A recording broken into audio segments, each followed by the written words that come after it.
Okay, well, thank you very much to the organizers for inviting me. I'm sorry for not having a title for a long time. And I've heard that things have been pretty informal, which is great for me because I really wasn't sure what the right set of words were going to be to use. I was told not to use jargon, but one person's jargon is another person's normal language. So please yell at me when I start using things.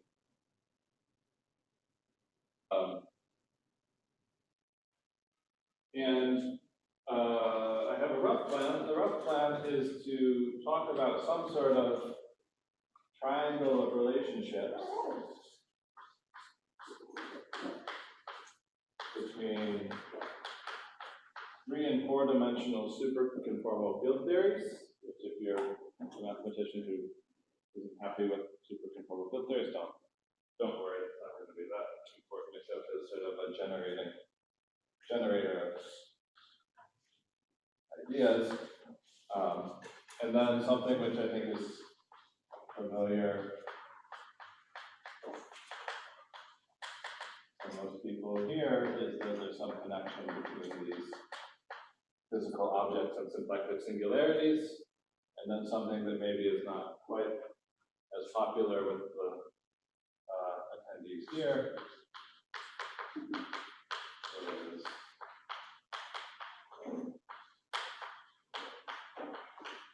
Another algebraic object called Vertex operator algebras, which you can also get out of these physical theories.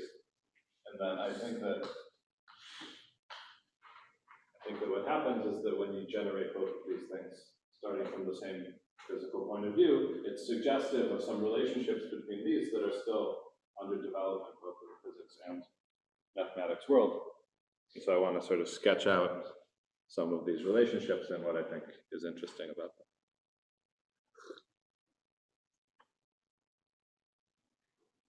Okay, so I'm gonna try to start out by sort of discussing the features of this triangle. And then I'm going to take a bit of a leap, and at this point it might get a little technical, but I'm going to try to motivate some of that discussion, or use some of that discussion to motivate some sort of philosophy or maybe conjectures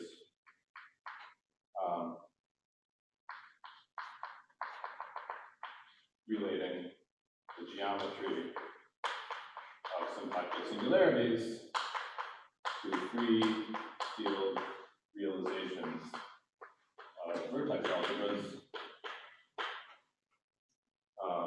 And then if I have time, I'll talk about a recent special class of examples that appeared in a paper of mine with Andrea Ferrari that I think sort of manifest this philosophy in a constructive way.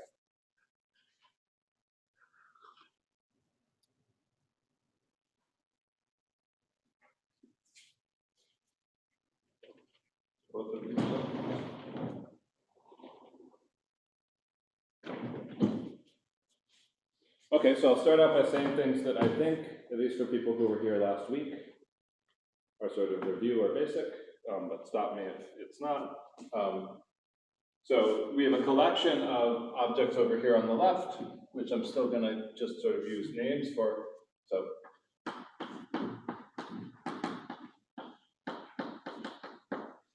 there are these 4-dimensional quantum field theories called superconformal field theories that have a bunch of special symmetry properties that we won't talk about in a detailed way.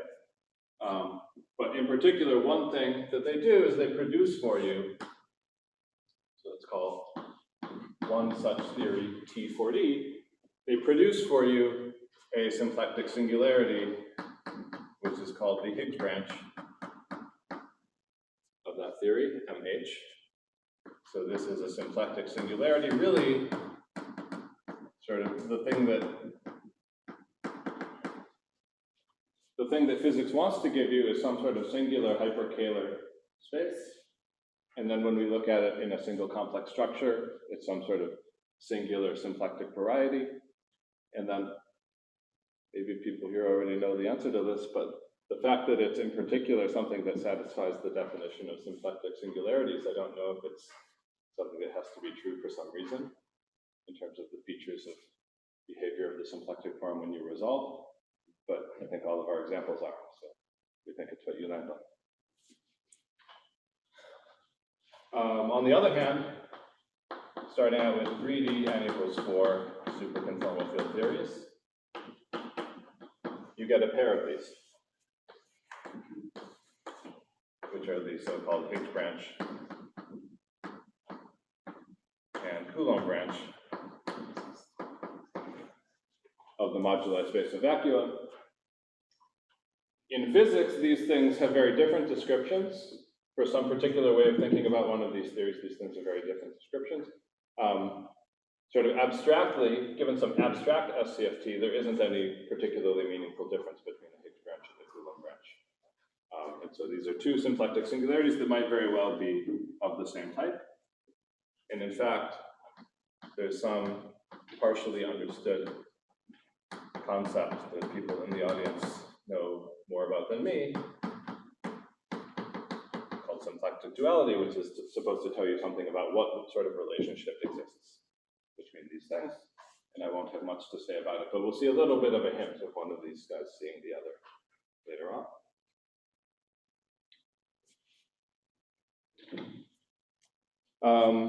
Just a remark that I won't write,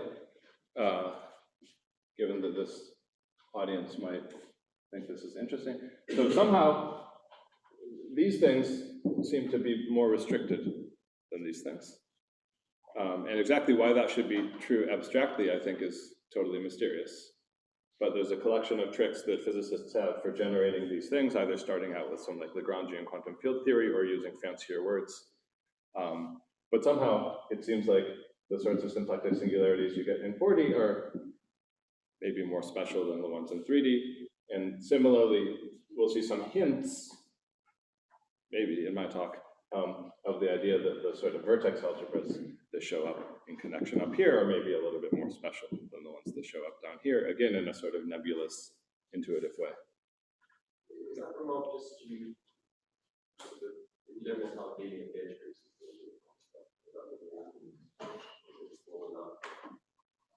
That's an instance of this restriction. You also just generally, even with non-abelian gauge groups, you have the conformal gauging condition up here is much stronger than being able to write down sort of general gauge groups here. And then I have some vague intuitions coming from vertex algebra world about which sorts of things show up, but that's less well defined. And for four-dimensional SCFTs, you're not allowed, if you want to write them down as a gauge theory, it has to have no abelian factors. So, for example, you can write down special unitary quivers of a certain type, but not unitary. Whereas unitary quiver gauge theories are super popular in 3 dimensions. The center has to be finite. Yeah. So, yeah, I have a question. So, yeah. This 3D case, if you reach the definition of conformal field theory, if you go beyond conformal field theory, in 3D, you consider some toroidal compactualization of paradigm-dimensional conformal field theory. You have just a pair of spaces, just a pair of maybe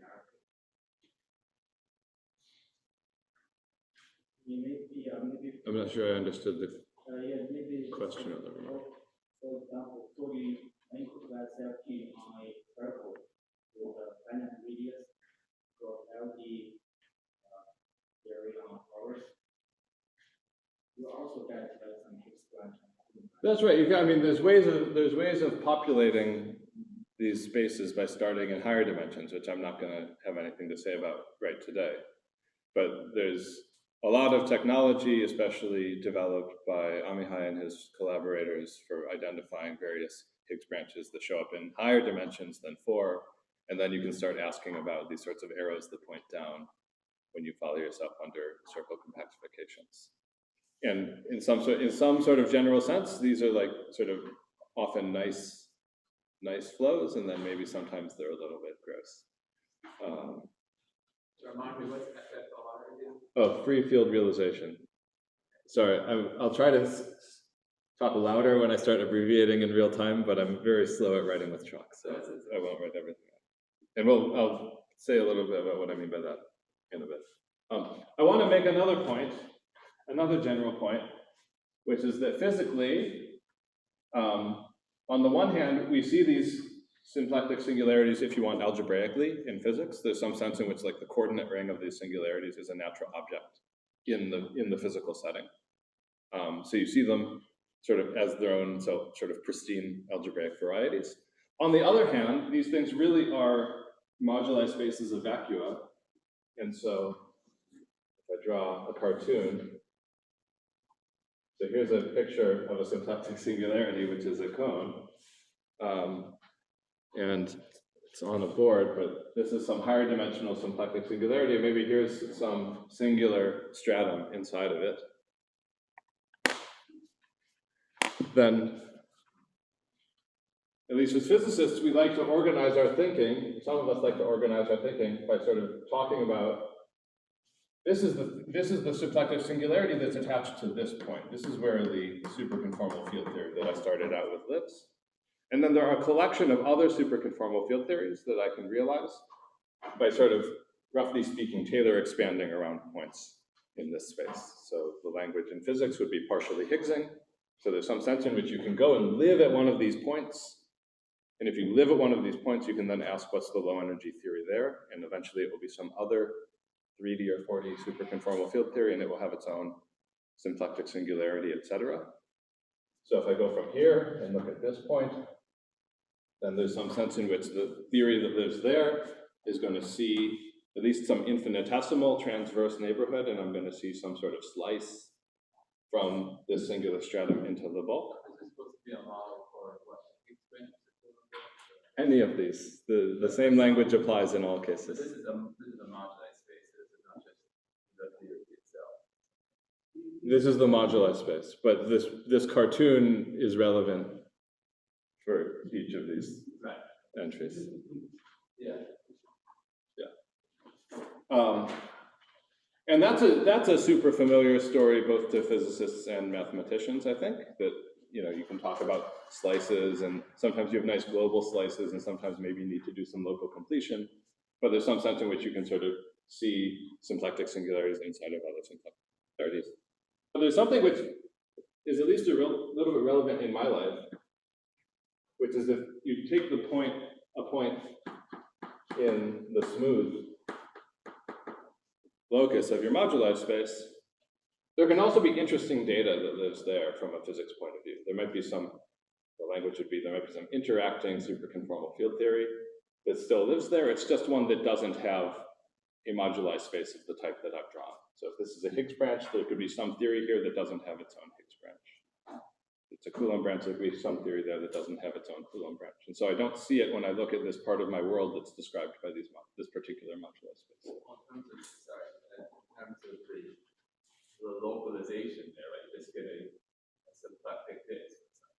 That's right. So if I'm only talking about this symplectic singularity, then if I do sort of the local completion near this point, it's just going to look like a sort of smooth point. Yeah. But there might, but physically, there might be more. There might be more to the world than symplectic singularities. And in fact, in physics, there is. So we'll maybe get to it eventually. But there could be some theory here that I'll call TIR, which may or may not be a boring theory. It might be an interesting theory. And for some purposes of doing some physics things that are not just studying this symplectic singularity, you might want to track that data. Well, there are theories that produce some smooth moduli spaces, which are not conical and which are consistent. Is that what you mean? No, referring to something which is sort of local, it's locally interesting at that point, even though it's just, yeah. Sort of the name of the game in this sort of formal completion stuff is you want to sort of throw away the smooth directions, at least for the purposes that we usually talk about. We say, if you want to go to the infrared, if there's any smooth directions, you say, those are like free hypermultiples, we would say. That's right, but I'm saying there's more, I'm not telling anyone here that if you define a symplectic singularity and you do this, you'll find something new. I'm saying that if you define a 4-dimensional n equals 2 superconformal field theory and do this, then there will be something there. And this is, I think, an indication of some sort of natural enlargement of what you might think about in some settings as attaching to these moduli spaces. No? Do you imagine this turning on being an SCFT, or could it be some secret? I only have in mind sort of SCFT information. There's some even more refined layer of complication if you start thinking about topological degrees of freedom. Sorry, so you say you fix the 4D or 3D theory, you take the Higgs branch, and there should be like a sheet of SCFTs over it or something. Yeah. And then it's 5 above like 0, is I think it's not right? Yeah. Okay. And it can have an interesting fiber even over the smooth locus, which can be, I mean, you have theories that have the exact same. So okay, I'm getting way. If you're this is a, right, sorry, to go with the theory of a common, then localizing at the common point doesn't lose any information about the space. That's right. That's what he's saying. So that wouldn't work. That's right.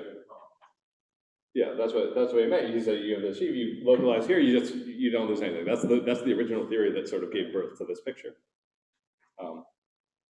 But for example, in 4 dimension, there's a whole infinite series of theories whose Higgs branches are all C2 mod Z2 that I might mention at some point, depending how much time I take.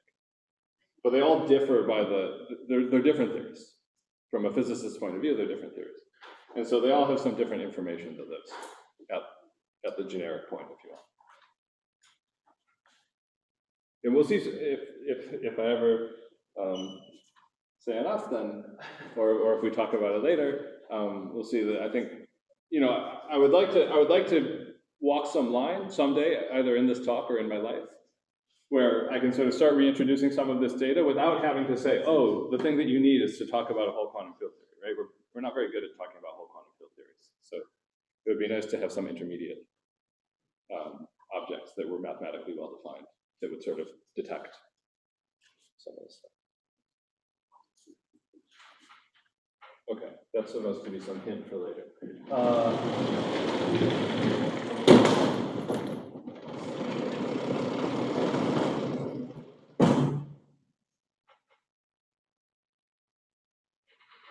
Okay, now I need to talk about vertex algebras.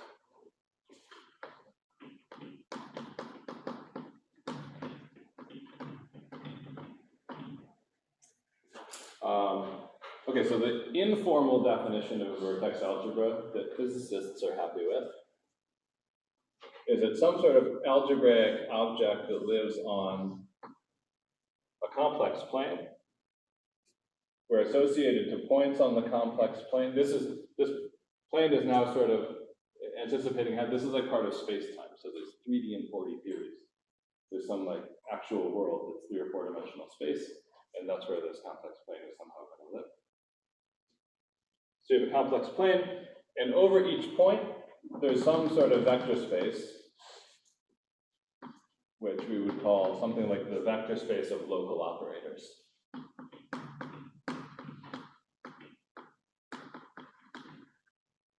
In general quantum field theories, that's a somewhat scary object to get a handle on. In conformal field theories, we think we understand it better. And then the vertex algebra structure comes from the fact that there's some notion of being able to multiply these. So if you choose elements of that vector space, but associated to 2 different points, then there's some sort of multiplication on this space, which is what physicists would call a meromorphic OPE algebra, which means that schematically, there's some sort of meaningful mathematical expression where you take two of these and write a power series, which is truncated in the negative direction.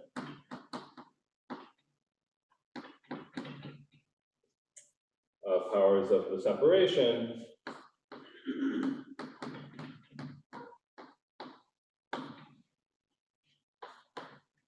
where I've written here a rule for taking two of these and doing a multiplication that lands you back in the vector space that lives at the point W. And these gadgets that live here are some other elements of the vector space. So this A minus 1 minus KB means that given A, I have some particular endomorphism of V called A minus 1 minus K that sends B to some element, some other element of that vector space. So given an A in V, I get some collection of A. I'll keep using this terrible shift that is conventional.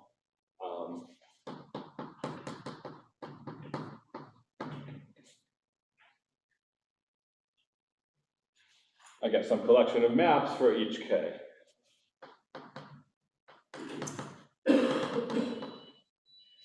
And this is usually phrased as saying that I have an operator state or a state operator map that in the literature is called Y.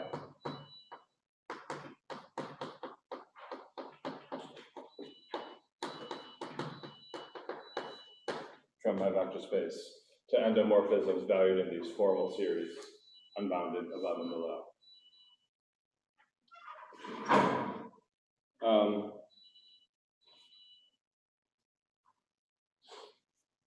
I wrote down the rest of the definition of a vertex algebra in my notes because I wanted to not use jargon, but now I've already used half my time. So is it okay if we use this informal? Is there bounded? Yeah, there's something. So given an element of this sort of space of endomorphisms, there's an extra condition you can have, which is that acting on any given element of V, it should truncate when you go to negative powers in Z. And that defines something that people call a field. I see. And then the real map is from V to fields.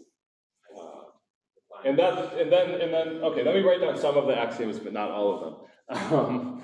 Most of the axioms are things that basically say that this picture makes sense when you actually start expanding all of these things out. So, for example, you can talk about some sort of product where now this thing means something where first I have endomorphisms in B, endomorphisms associated with B with power series in W, and then I have power series in Z, so I have some sort of double unbounded power series in Z and W. And you can also write it the other way around, and these things live in different spaces.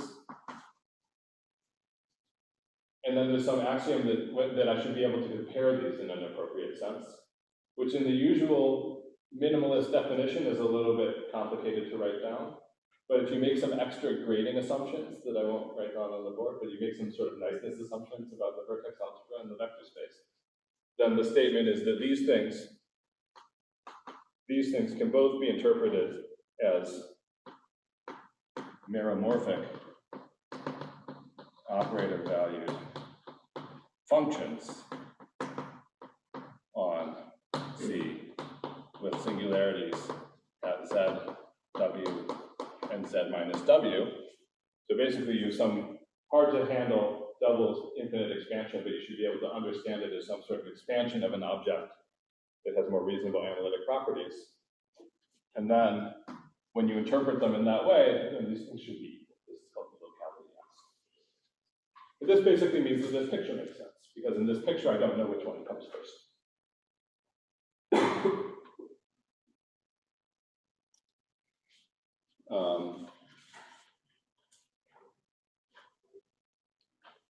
Okay, unfortunately, I can't write the rest of the definition right now.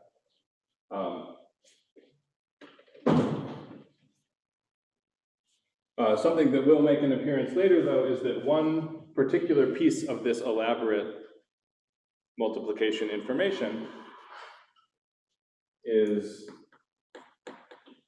something called the normally ordered product, which is just written with A and B in parentheses. And that's this particular minus 1th product, which if you read off here, this is the case where you look at the term with no z minus w dependence. So this is what you get if you throw away all the singular terms and then take the limit where z goes to w. So this is the limit of a of z b. Let's say as z goes to 0, where you need this minus singular terms, where that's a well-defined thing. And this is normally not a very nice product because it's not commutative nor is it associative. But in a second, we're going to come back and make it better.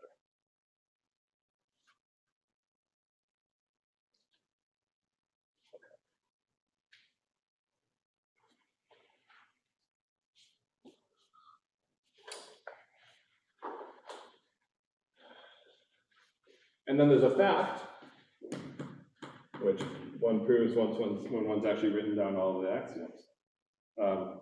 There's a fact that, well, first there's a definition. The definition is that a strong generator of a vertex algebra is a state, let's call it A, such that A is not equal to minus 1 minus k c for any k greater than 0, b and c in B. What this means is that, oh no, yeah, sorry, wrong definition, forget the k, c in B.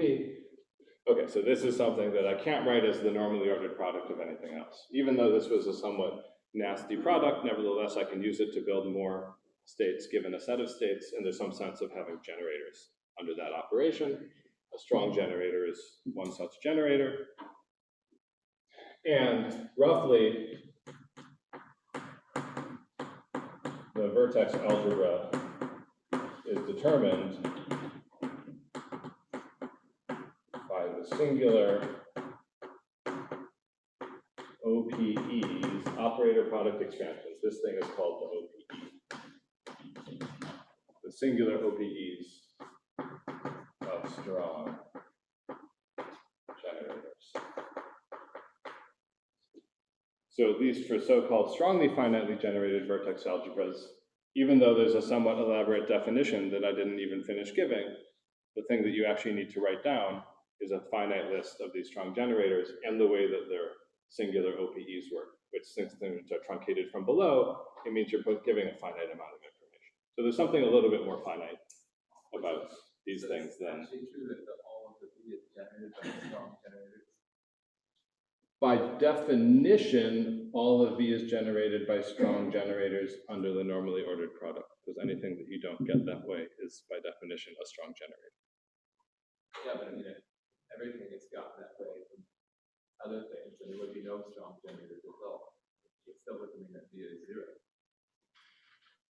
What if, like, it was one-dimensional, A equals to A minus 1A, there would be no strong generator. Sorry.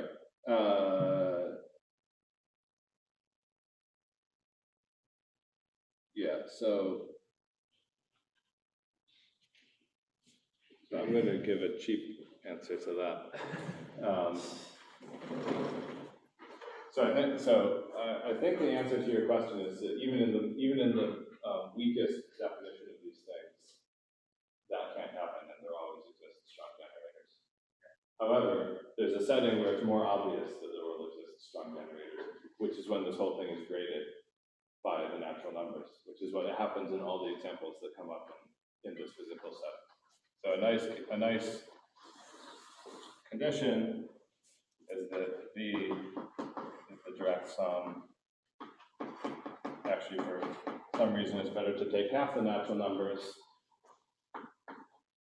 V0 is one-dimensional, and for A in Vn, so if A is in the n-graded part of this thing, and A minus 1 minus k sends Vm to Vm plus n plus k.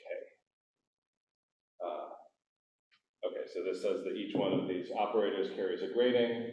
That grading adds when I multiply things together, but also when I look at these higher order terms, if I have more powers of this, then that shifts the grading. In this case, you can start working up from zero grading. And the first non-zero grading, that's not going to be able to be the normally ordered product of anything, because the normally ordered product has additive gradings. I see. And that makes it clear that you're going to be able to work your way. I think it's still true in the general case, but this makes it obvious. Sorry, just technically, I mean, the initial DMC are fundamentally correct, just for that reason.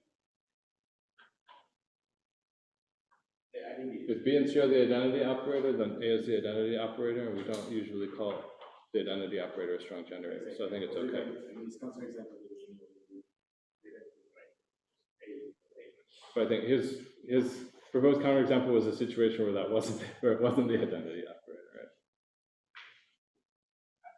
I would say that we don't Well, really. I was proposing stupid thing that B is equal to B0. Exactly. In that case, we have no strong generator. That's a bit of a degenerate case, but I think technically that case works. But let's take anything where it's more than one dimensional. All the interesting cases, in particular, if you have any singularities, if you have any OPEs that actually have singularities, then you can show that there actually V has to be infinite dimensional. So as soon as you have some interesting singularity structure, you get infinite dimensional vector spaces. Okay, and I just wanted to introduce the names of some examples for the poor souls who are trying to learn vertex algebras from me right now. This is going to be unsatisfactory, but I still need to have names for these. So I just said that the basic data, roughly speaking, is some finite list of these so-called strong generators. So some of these things called A of Z, where maybe A has a different name, along with the data of how the singularities appear when you try to take their products. So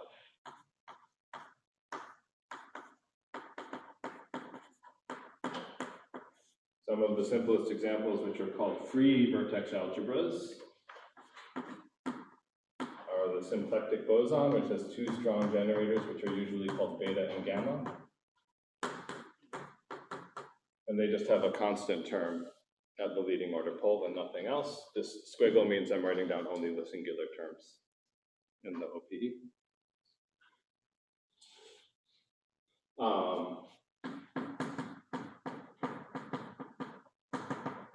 There's a free fermion vertex algebra, which looks exactly the same, only you have to know that in this case I've generalized by definition to allow for V to be a super vector space, and psi and psi bar are odd parity in that super vector space.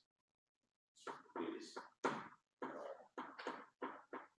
Grassmann odd objects in some super generalization. Psi bar is just the name for it. Just maybe tell this better. In this setting, there's no relationship between the two. In some other setting in physics where you imagine imposing some extra reality condition, there might be a sense in which it was the complex conjugate, but that's not important. Just call it psi tilde instead. Or we could even call it psi and chi.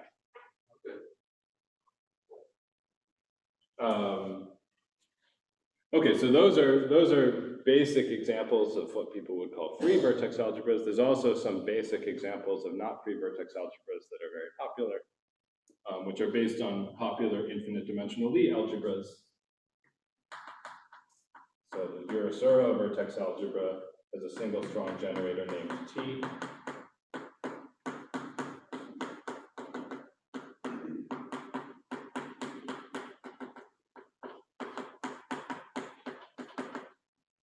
Where that singular OPE encodes all the details of the Virasoro Lie algebra, where C is the central extension of the Witt algebra that appears in the Virasoro algebra.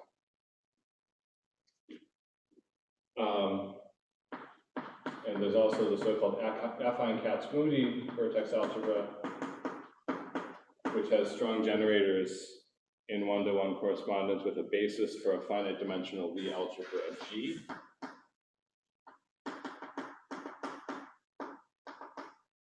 Let's say simple.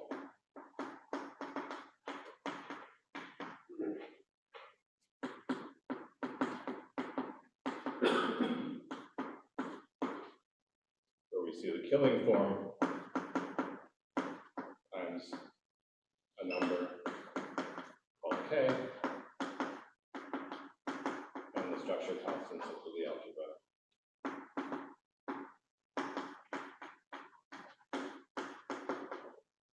And this OPE encodes the details of the affine Kac-Moody Lie algebra, the central extension of the loop algebra of G. This is gotten a little bit crowded, but unfortunately, these are objects I couldn't get away with not talking about. So I hope some version of these things are things people have seen, although maybe not precisely in the sort of rigorous vertex algebra language. What's the number of strong generators then? Strong generators, 2 to 1 dimension of G.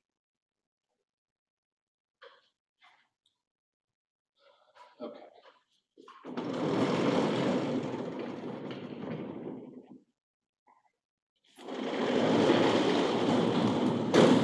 I wanted to say something about where these come from at a cartoon level in physics to point out some difference in the 3D and 2D setting that might be relevant for some things.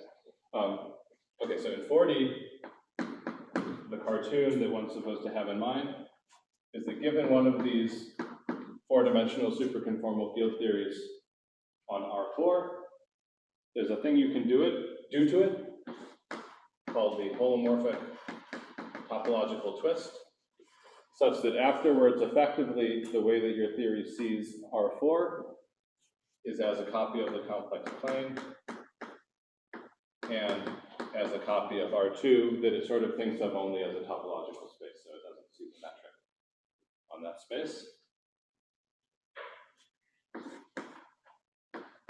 And then there's further some kind of equivariant deformation you can do to this thing related to the U1 rotation on this topological R2, so that it has one fixed point, so that you're left with some theory that sees four-dimensional space in a way that is described by these symbols. So effectively, I see a world that looks like a copy of the complex plane and a copy of R2 treated equivariantly with respect to rotation on it with a single fixed point.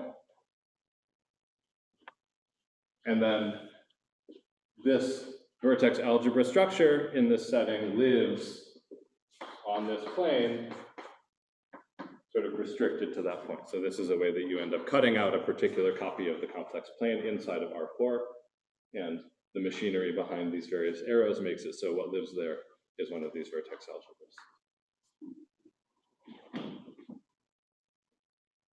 On the other hand, in 3D, I think you're potentially going to get a better account of this later in the week. In 3D, given a theory that originally sees R3, there's two different ways to do a so-called topological twist, the so-called A twist and the B twist, that produces a three-dimensional topological quantum field theory that only sees R3 topologically. So it doesn't see any interesting local information inside of R3. But then something that you can do with three-dimensional topological quantum field theories, which has been popular since Witten did it with Chern-Simons theory, is that you can introduce boundary conditions. So here's a picture of what's supposed to look like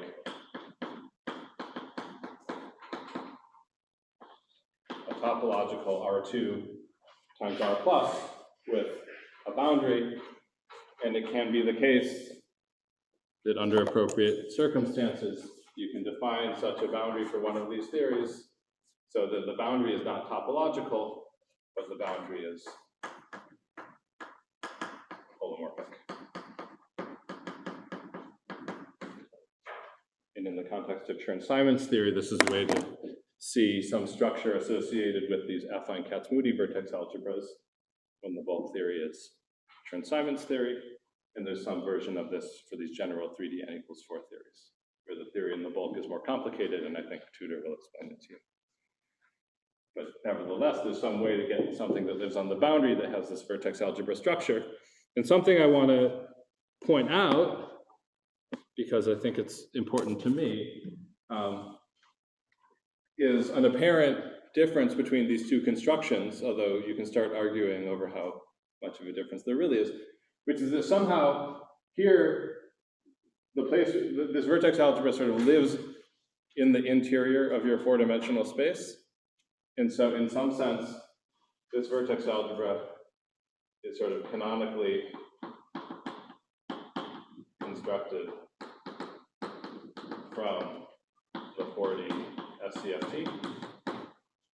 Whereas in this three-dimensional setting, I had to introduce a boundary. And it may very well be that when I introduce a boundary, I have to make choices about how to define the boundary conditions for the theory. And so there's something less canonical seeming. Although there may be nice choices as a general matter of principle, it seems like a less canonical construction. So there's room for extra little bits of data other than the information of your 3D theory to sort of live in these vertex algebras. Whereas these vertex algebras really only know about the four-dimensional quantum field theory. It's really your spot with the construction of a vertical quantum mechanics. When you were. There's another construction that I'm not talking about at all. What does that relate? Sorry? Does it relate to that anyway? Does it relate to it in any way? Sort of more vertical holomorphic crystal on your line. Yeah, I think it's actually somehow more closely related to this. I'm not sure what to say in 3D. There's another thing you can do, starting with a 3D theory, which is to do this kind of equivariant game in order to produce some sort of information that lives just along a line, so a so-called topological quantum mechanics, which is roughly an associative algebra. And that's also a thing you can do, and that is an interesting thing to do from the point of view of symplectic singularities, because it produces deformation quantizations of the ring of functions in symplectic singularities, and this is something that Matt and Tudor have written about. It's related to a kind of omega background, yeah. Okay. Yeah, I was avoiding the word omega background because it was jargon. As a mathematician, I'm completely lost. I don't understand anything about. So how is this related to vertex algebra? How is this picture? Nothing. Well, I don't. It's going to be someone else's job to explain if they want you to know what this is. I want it to be some sort of black box that takes one of these 3D n equals 4 theories and says attached to one of those theories is a pair of topological quantum field theories, which should, roughly speaking, obey like the mathematical definitions of topological quantum field theories. And how is this related to vertex algebra? well, I can only in the present context, I think I can only argue by means of example. So there's a relatively famous example in which your three-dimensional topological quantum field theory is Chern-Simons theory based on a simple Lie group and some level, just a little bit more data. And then Witten 30 odd years ago explained that there was a way to introduce boundary conditions for those for Chern-Simons theory, such that when you define the boundary condition, even though the Chern-Simons theory is topological, to define the boundary condition you have to introduce a complex structure on the boundary. So somehow physical operators or physical operations that are local to the boundary are able to depend on the complex structure. And then you end up with some notion of there being sort of boundary operators you can insert. These are the sort of operator value distributions of quantum field theory, just local modifications you can make at points, which end up giving you the structure of a vertex algebra. Just for precisely the reason that there's things you can do at points, and they have some sort of multiplicative structure with singularities, which is the normal thing to happen.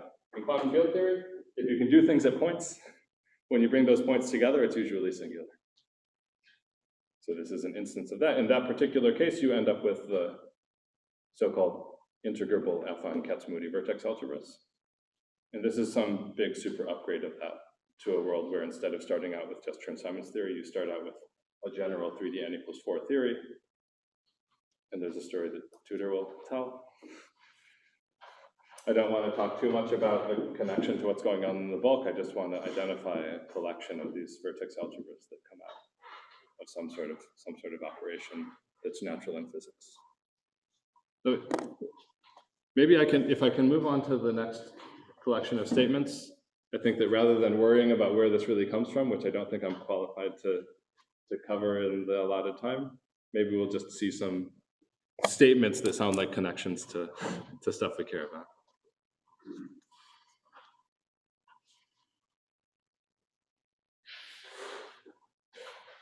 Okay, so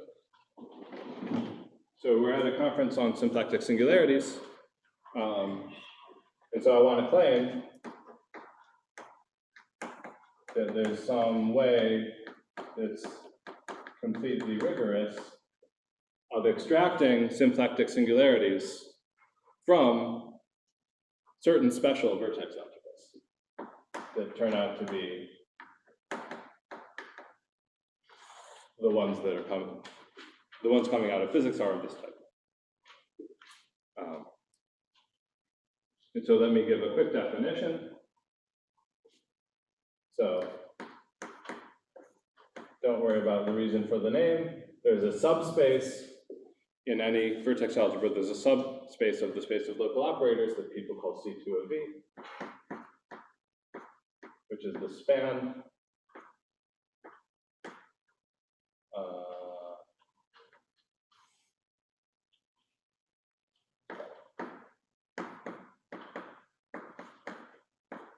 not of things that are written as normally ordered products, but things that have this -2 shift instead of the -1 shift. And heuristically, these normally ordered products were roughly speaking a way of just multiplying operators and putting them on top of each other after you'd regularized and removed divergences. These are the things that you get by doing exactly that operation with some collection of these local operators, where at some point you've acted with a derivative. So we had these things that lived in the plane, and so you can have an operator at z, you can also have the operator prime at z, dz of it. And so the fact that you can differentiate is related to the fact that you sort of see the structure of the complex plane. And these are all normally ordered products involving differentiation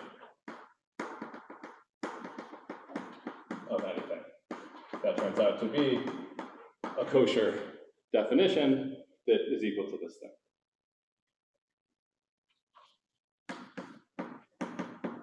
And then if you just take this big vector space quotient by the things that involve any derivatives, magically all the trouble with your normally ordered product goes away. It turns out that the commutator and the associator of operators under the normally ordered product live in this space. So this has a commutative associative product, which is induced by this -1 multiplication. And in fact, it has even more. It also has a Poisson bracket induced by the 0 multiplication. So the 0 multiplication is the thing that sees the simple pole in the OPE of 2 local operators. And this is a completely canonical construction, and this tells us that given a vertex algebra, there's a canonical Poisson variety, or let's call it a Poisson scheme.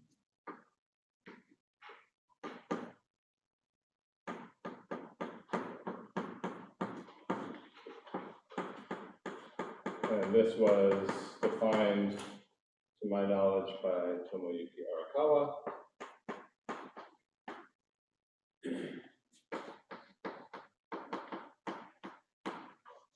So given one of these vertex algebras, you can define a scheme, which is a Poisson scheme. And you can also define, you can reduce it.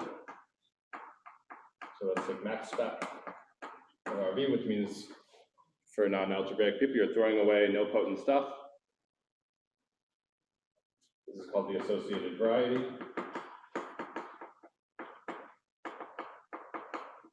And so up to forgetting about some stuff, you also have a canonical Poisson variety associated to every vertex algebra. And for strongly finitely generated vertex algebras, this is always a finite dimensional Poisson variety.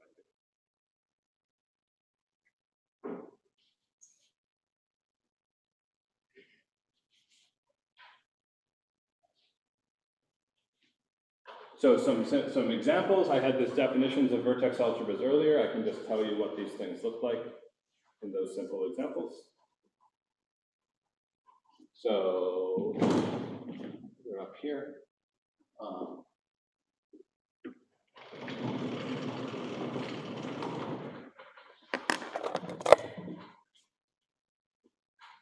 So for the Virasoro algebra and for the affine Kac-Moody vertex algebra, the associated variety is equal to the associated scheme. So in these cases, there's nothing schemy about this construction.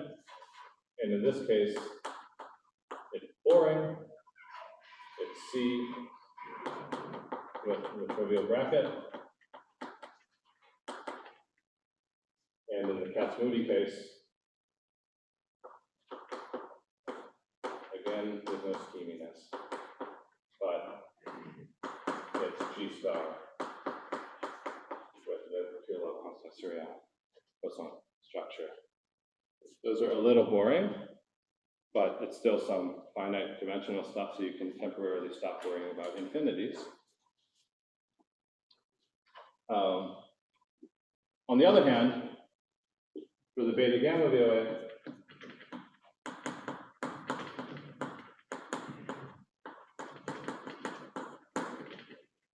you get the complex, the cotangent bundle of the complex line with the usual symplectic form on the cotangent bundle. And that symplectic form is related to the fact that somehow these two elementary variables, beta gamma, have an elementary pairing in this simple pole. And for the free fermion, the associated scheme is the cotangent bundle of the odd line. So if you reduce it, you forget everything, but it's still pretty close to a symplectic thing, maybe some shift to symplectic. With the Virasoro and Kac-Moody cases, the central charges are completely lost. Central, yeah, sorry, so I should say that this is when the Virasoro algebra is at generic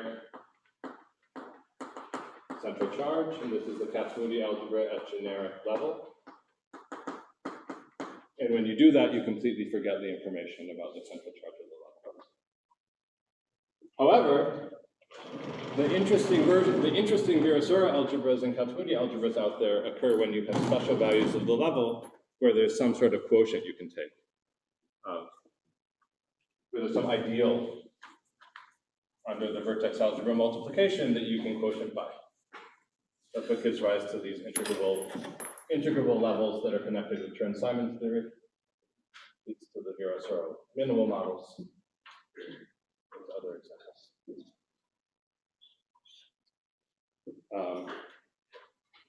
So for example, it's conventional to denote by L sub K of G and by Virasoro lower subscript C. These denote the simple quotients. So the maximal quotients of these vertex algebras at the given value of K or C, and there's special values of the level and special values of the central charge where these quotients happen. And so, for example, when K is a positive integer, the associated variety of, let me just talk about SLN, for example, so I don't get mixed up with factors. Is just a point. Well, it says something about the level there, so it's LKFG, so the affine of the algebra. LKFG is a quotient of the vertex algebra associated with the affine of the algebra. So this is a quotient of some sort of completed universal enveloping algebra of the affine of the algebra. Okay. That you can do specifically at these special values. Okay?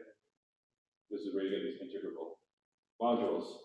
And there the associated variety collapses to a point.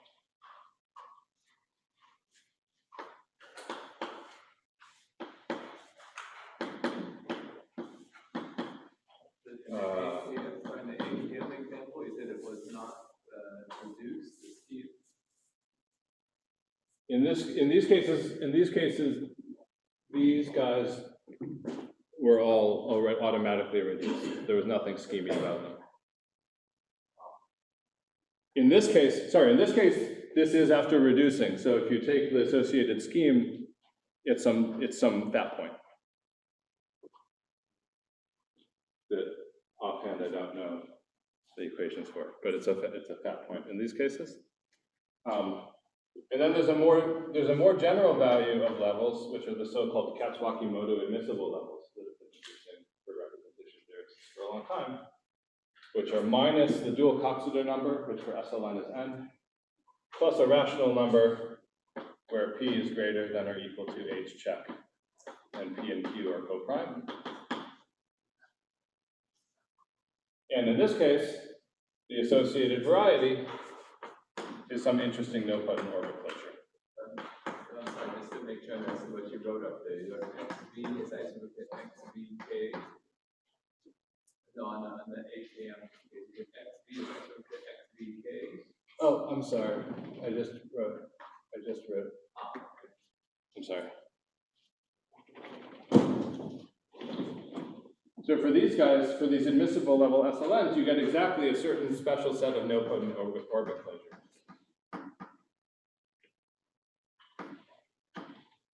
which, if you're labeling things by partitions, are labeled by a partition where you have as many columns of the size of the denominator of this rational number as you can, and then the remainder, S is less than Q, and the remainder in additional columns. So this is like trying to build sort of a rectangular partition of height Q, and then putting the remainder at the end.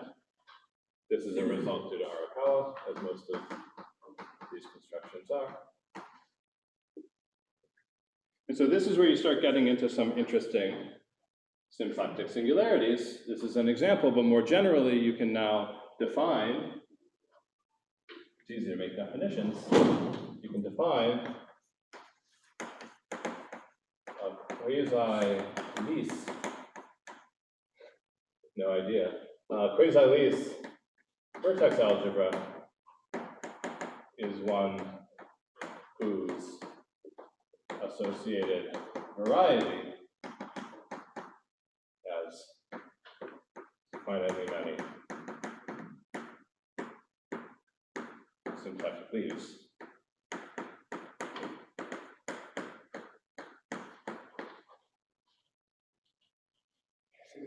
And Q to the R. You need, when you parameterize admissible levels in this funny way, the denominator is super important. The denominator controls a lot of the representation theory, and it also controls this associated variety.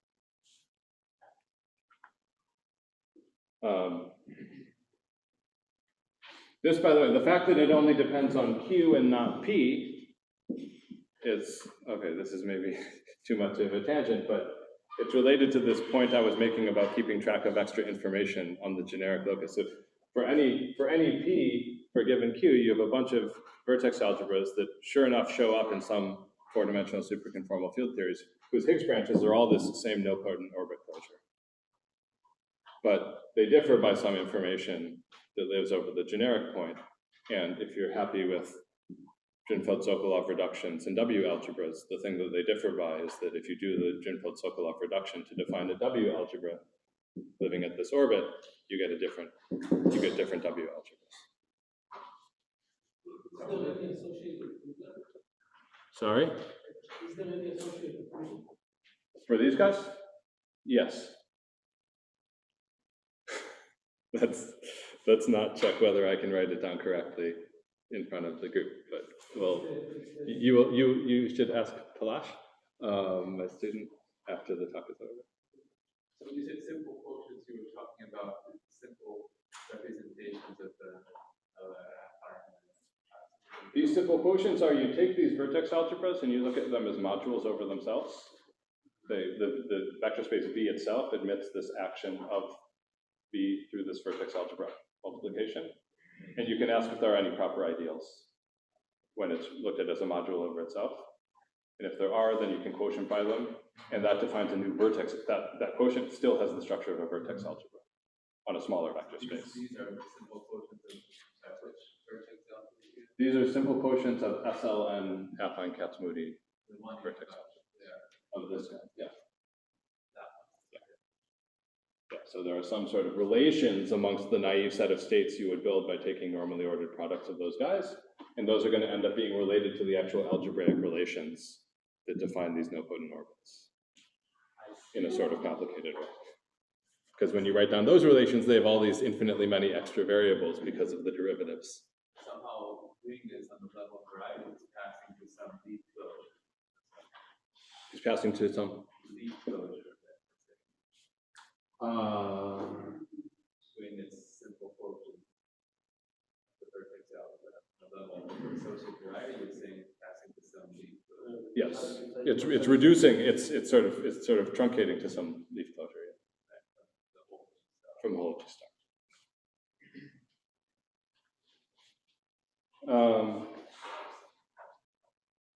The quotient for that W. The quotient that has this associative variety is still an affine Kac-Moody vertex algebra with a quotient. Yeah, so then there's a further thing that you can do. So sort of finite dimension, people who work in finite dimensions will be accustomed to defining finite W algebras by taking something like this and then choosing some orbit which is contained in this closure, and then taking a slow to be sliced from that orbit into this thing. Right? So there are some finite W algebras, well, finite classical W algebras that you get.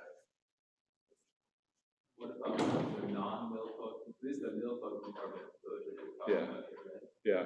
What about the non-nilpotent ones? Can you get those as well from quotients of the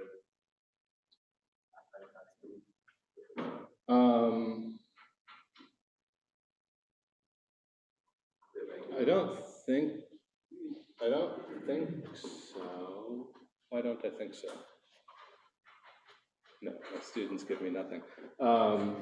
You get closures of sheets, for instance, not really orbits on their own, but like active orbits of these dimensions. Yeah, these Dixmuir sheets. You can get those.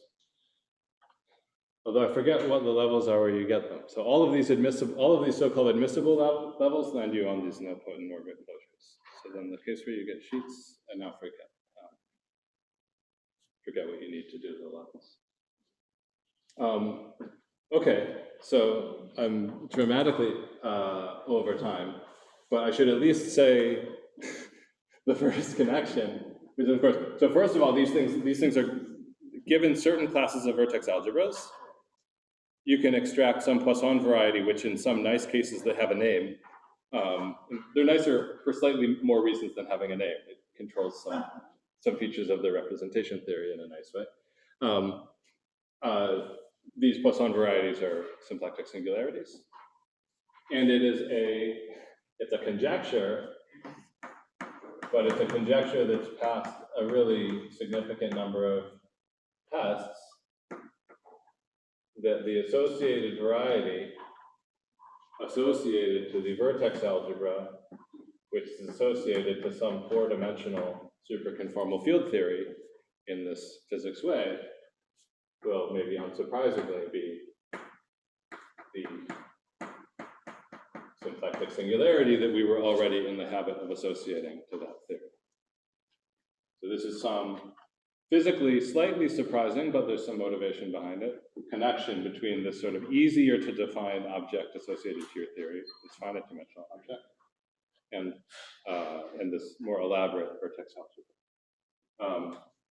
There's a less well-motivated conjecture, which is that something like this also holds in 3D, may be subject to some restriction on the choice of boundary conditions, because, like I said before, in this association of vertex algebras to 3D theories, you can actually potentially associate many vertex algebras to a 3D theory if you have various ways of making this choice of information that lives at the boundary. And this is not a very well-checked claim, but I think it might be true. This one is super well-checked in physics checks. People have done examples, but lots of examples. Sorry, are you saying that in 3D that the A and B twist will give you Coulomb and Higgs branches? That's the thing that's not very well. It's actually, yeah, so which way it goes looks like a mystery from here, and it's actually the opposite of what you would have thought if you were thinking of the most obvious thing. So the A twist, these are just names, but there were these two different twists that gave me two different topological quantum field theories. And the A twist gives me a topological quantum field theory, which is roughly a theory of maps to the Coulomb branch. And the B twist gives me a topological quantum field theory, which is roughly a topological theory of maps to the Higgs branch. And then the thing that shows up in this associated variety is the other one. So then the associated variety of the boundary DOA, the A twist, the Higgs branch.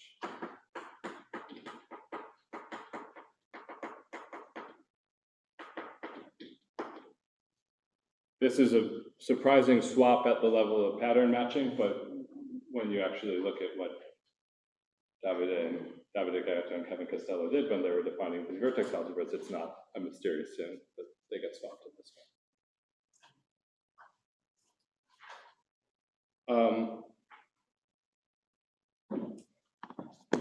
Okay, I'm out of time.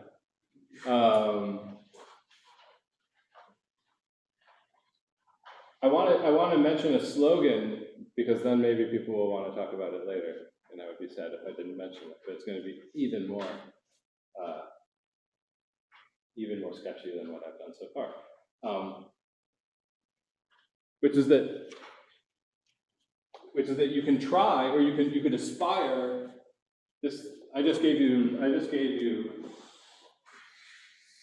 this arrow, and I aspire for this arrow to be a thing. Is to say that, for reasons that I'm happy to discuss offline, somehow these vertex algebras that actually show up in physics seem to have the property that they are more controlled by just these finite dimensional geometries than one would generically expect to be the case based on the way that you got them. At least by doing this thing, we throw away a ton of information about your vertex algebra. It looks like a very forgetful operation. And nevertheless, you land on a very special subset of these quasi-least vertex algebras that seem to be even better controlled by the finite dimensional geometry. And in particular, there's some way of generating a classical approximation of vertex algebra, which is to take a symplectic variety, or really a Poisson variety, but let's take the Higgs branch of vacua as an example.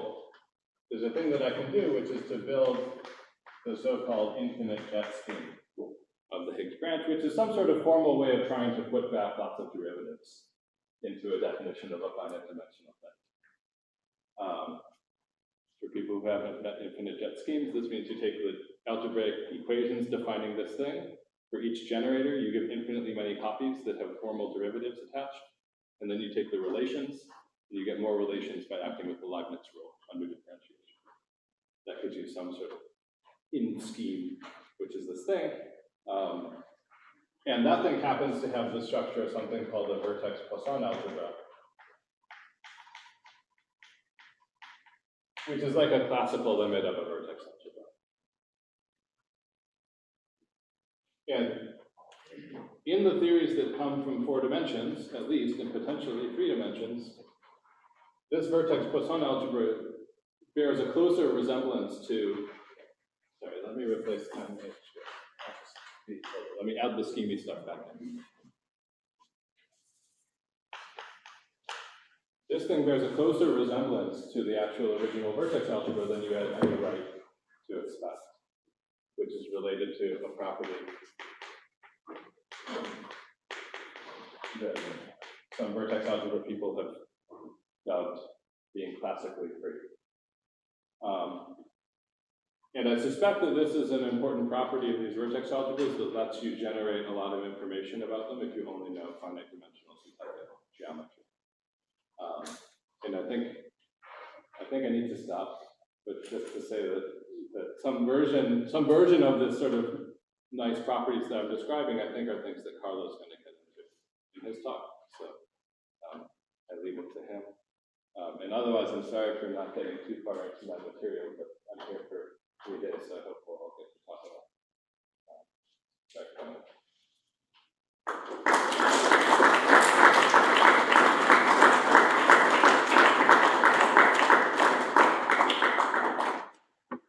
Thank you very much. We have 2 questions. There are 2 more.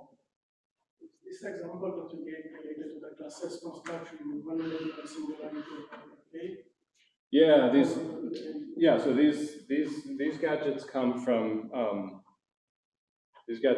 these irregular classes, these Algebras theories, as some people will call them, that have something to do with class S theories with irregular functors. But there's an important fact. I think it's important. There's a fact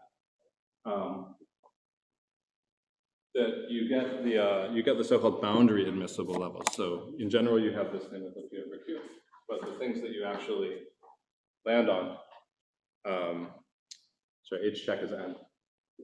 A special case, the limiting case, because you had this inequality for admissible levels. The things that actually show up in these type A Algebras models are the ones where you're the boundary admissible level. And those are precisely the ones that have some hope of satisfying this miraculous property. Although that's all conjectural. So there's something special about those levels and related to some other special. let's make like for A, when it's not the N is. Oh, sorry, you want to match the parameters?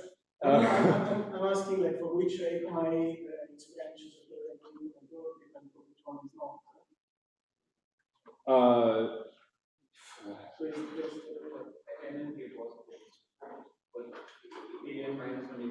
but you need. So you're using the notate the G prime labeling. Well, we can. It's known to my student. We'll give up the answer.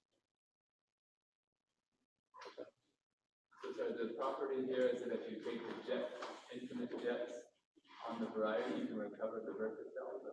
Not quite. I was skipping stuff at the end. So there's another this construction of the associated variety that I erased, where you take this quotient by this big subspace involving derivatives. There's a more refined version of that, where instead of just taking a quotient, you introduce a filtration associated to the number of derivatives, the so-called Lie canonical filtration. You take the associated graded with respect to that. That thing is a vertex Poisson algebra, whose sort of vector space that the vertex Poisson algebra is built on is non-canonically isomorphic to the vector space of your original vertex algebra. So there's a canonical vertex Poisson algebra, which is sort of the canonical classical limit of any vertex algebra. And then classically free is that this thing matches that. And generally you have a surjection. There's a general construction of our Koa and Moreau. It says that if you take this thing, it surjects, sorry, not as a space, but the ring of functions surjects onto this canonical thing. But generally there's a kernel. And this miraculous property is when there's not a kernel. And it somehow is telling you that sort of everything that you need to know about the interesting relations in the vertex algebra are already contained in this finite dimensional scheme, rather than needing to know about lots of stuff. If you take this scheme and now you take this construction of jets on it, you get something which, if you were to now quantize that, you could get the original vertex algebra out of it. That should be the idea. I think that, at least as I understand it, the machinery of deformation quantization of vertex Poisson algebras is pretty underdeveloped. So I don't know like when that thing should exist. But yeah, that's the idea. I guess it would be a filtered quantization, though, not a definite. This would be a. Let's have you remind me of those definitions after. It's probably a good place to stop. We keep your questions for the discussion this afternoon, and let's thank Chris.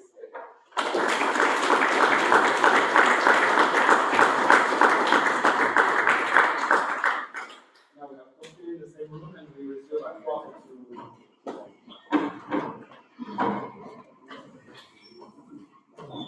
Could I ask more about Beem? Oh, you can try, although the people here are better. Yeah, Go ahead. my question is like somewhat yes, like what